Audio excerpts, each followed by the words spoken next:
Abu Musa Island, positioned in the Strait of Hormuz. The time reads 4:18 in the morning. Complete darkness surrounds everything. 8 American Marines are present, executing a reconnaissance operation, collecting vital intelligence on military installations. Without warning, patrol boats from the Iranian Revolutionary Guard emerge from the darkness. 12 vessels, fully armed and equipped, create a circle around the island perimeter. The orders they carry are clear: apprehend the American soldiers regardless of the outcome. Tehran's assessment appeared straightforward. Military personnel isolated on an island, vastly outnumbered, with no escape route available. However, 3 critical facts remained unknown to them. These weren't standard Marines. They belonged to Force Reconnaissance, representing elite special operations capability. The USS Bataan, an amphibious assault vessel carrying 2,000 Marines, maintained position just 30 miles distant. America's doctrine never involves abandoning its Marines. The events that unfolded over the following 43 minutes would create the most intense Marine extraction since the Benghazi incident. Abu Musa Island represents a small piece of territory in the Strait of Hormuz. The landmass covers barely 2 square miles, yet holds immense strategic importance. Iran maintains control, asserts ownership, and has established military presence.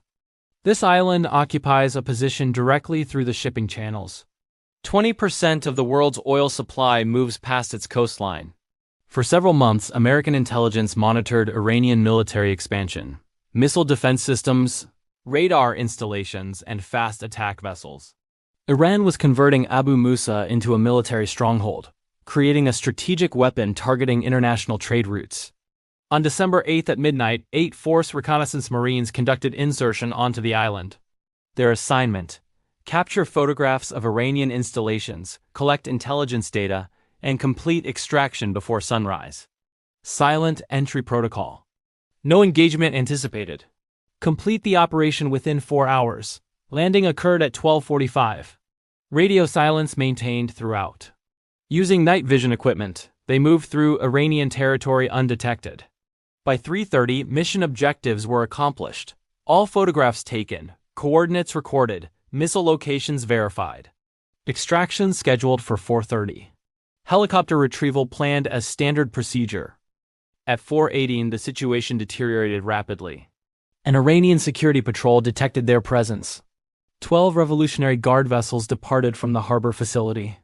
The Marines occupied the beach area awaiting extraction. Their position was exposed and clearly visible. Contact reported, multiple hostile forces approaching, 12 vessels confirmed. Immediate support requested urgently. Any available resources needed. The answer arrived within seconds, not from the Bataan, but from another source. Devil dogs, this is Viper flight. 2 F-35 aircraft arriving in 30 seconds. Take cover and maintain position. At 4:19, 2 F-35 Lightning stealth aircraft passed over Abu Musa Island at 500 knots, maintaining low altitude in an aggressive posture. The Iranian vessels immediately dispersed. Revolutionary Guard commanders issued frantic orders amid widespread confusion and alarm. The jets held their fire. Their presence alone transformed the tactical situation. Iranian vessels, this is United States Marine Corps aircraft.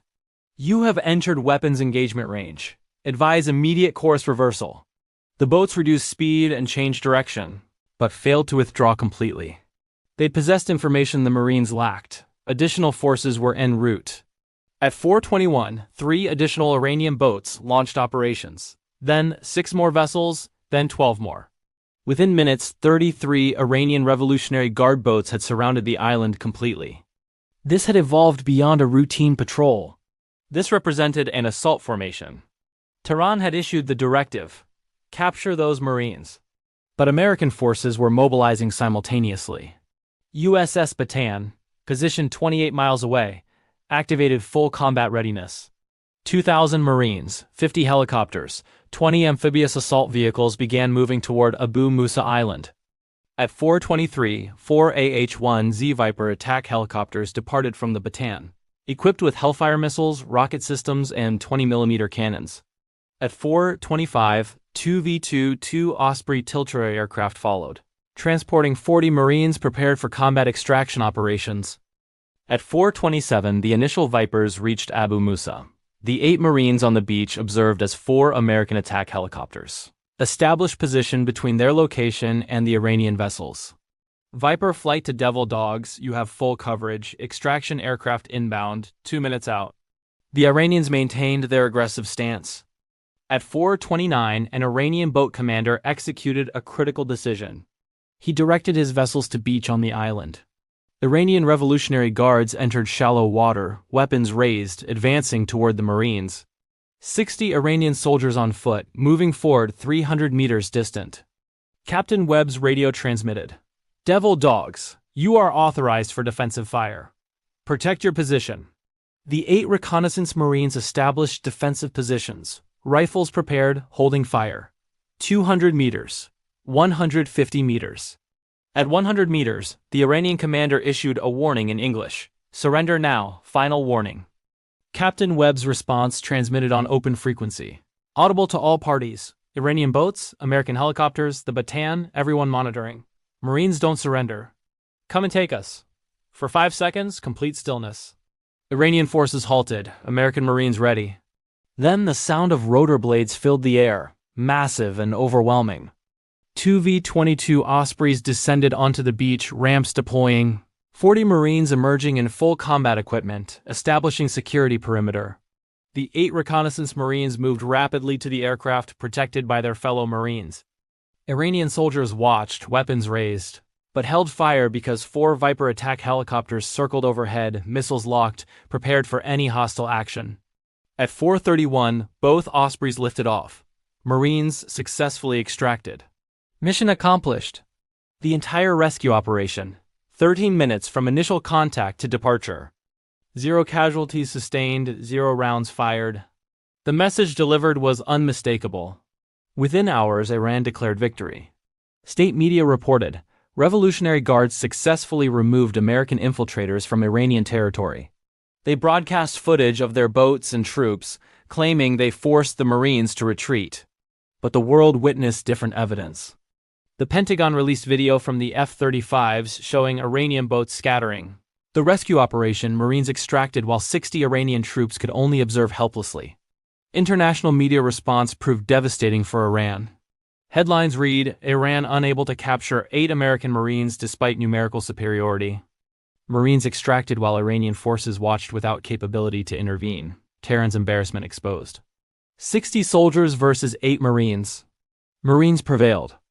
The genuine damage was strategic. For years, Iran claimed dominance over the Strait of Hormuz, threatened closure, interfered with shipping, seized commercial vessels. Abu Musa Island symbolized their power. Iranian-controlled territory, militarized, supposedly impenetrable.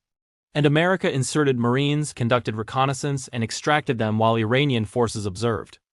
The message to Tehran, your island lacks security, your strait remains open, your military cannot prevent our operations. Within days, the consequences became apparent. The UAE announced joint military training with American Marines, planning amphibious operations, rehearsing island assault techniques.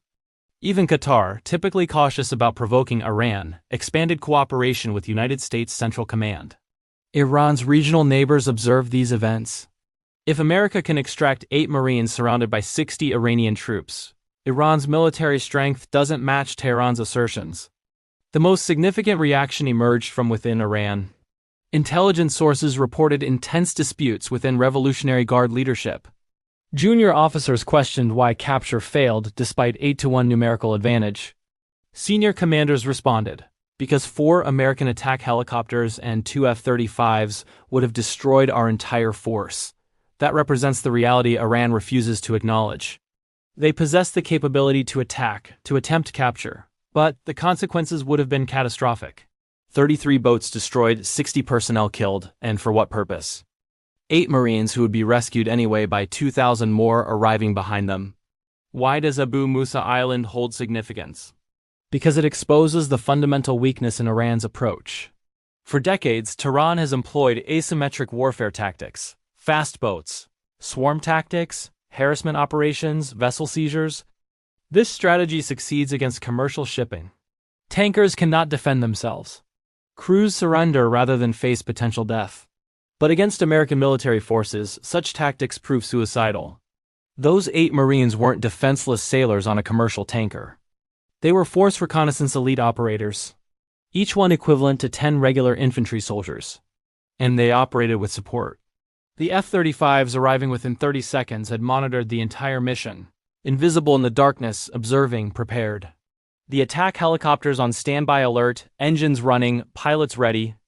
The Ospreys carrying 40 Marines pre-positioned, rehearsed, trained specifically for extraction scenarios. This represents what Iran confronts whenever they engage American forces.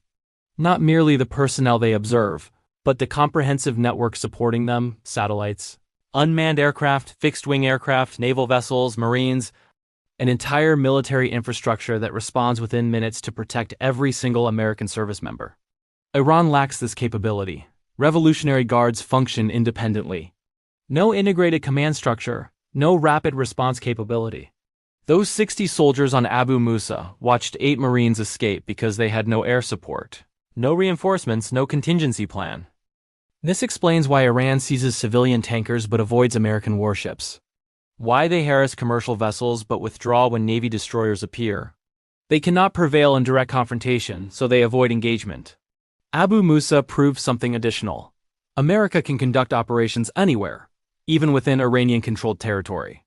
If Marines can insert onto Abu Musa, gather intelligence, and extract under Iranian observation, what other operations can American special forces execute?